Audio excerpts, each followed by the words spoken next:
Du Hezbollah, eh bien au sud, dans les kibboutz qui font face à la bande de Gaza, les habitants vivent eux aussi toujours dans l'angoisse, mais ils se sentent cette fois de nouveau délaissés par le gouvernement et l'armée, 6 mois seulement après la guerre menée l'été dernier à Gaza. Reportage sur place, Maël Benoliel.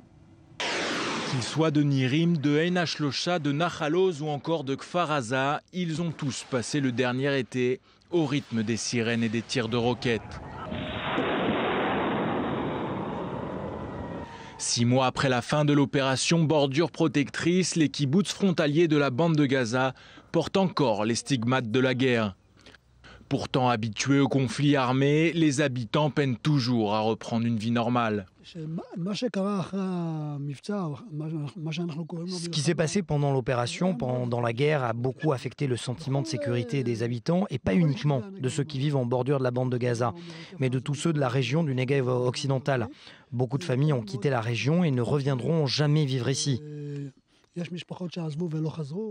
Un sentiment d'insécurité largement partagé et qui s'est renforcé ces derniers jours avec le départ des soldats.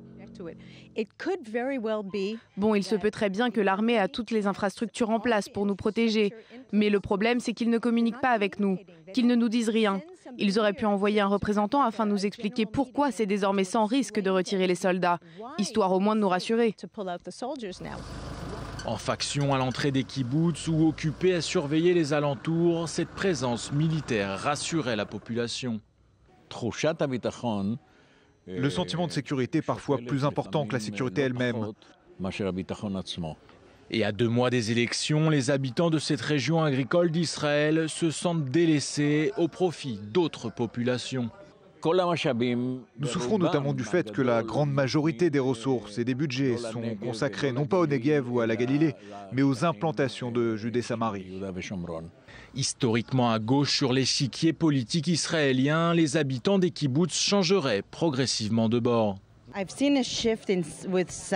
Oui, il y a pas mal de gens des environs ces dernières années qui étaient de gauche, voire même d'extrême gauche, et qui se retrouvent aujourd'hui à être du centre ou même de droite.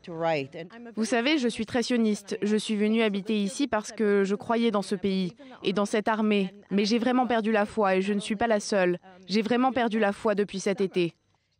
Une perte de confiance vis-à-vis des autorités de la part d'une population qui ne demande qu'à être prise en considération. Nous, on a l'impression que la guerre n'est pas finie. C'est notre sentiment. Alors oui, c'est vrai, on récupère doucement, on essaye de retrouver un quotidien. Nous ne voulons pas partir d'ici. Nous pensons que nous sommes là où nous devons être, mais nous avons besoin d'aide du gouvernement. Et peu importe qu'il soit de gauche, du centre ou de droite, qu'il fasse quelque chose, qu'il nous montre qu'il est là avec nous. Les Israéliens qui vivent ici dans les localités en bordure de la bande de Gaza n'ont pas besoin de regarder bien loin pour voir les menaces qui les guettent.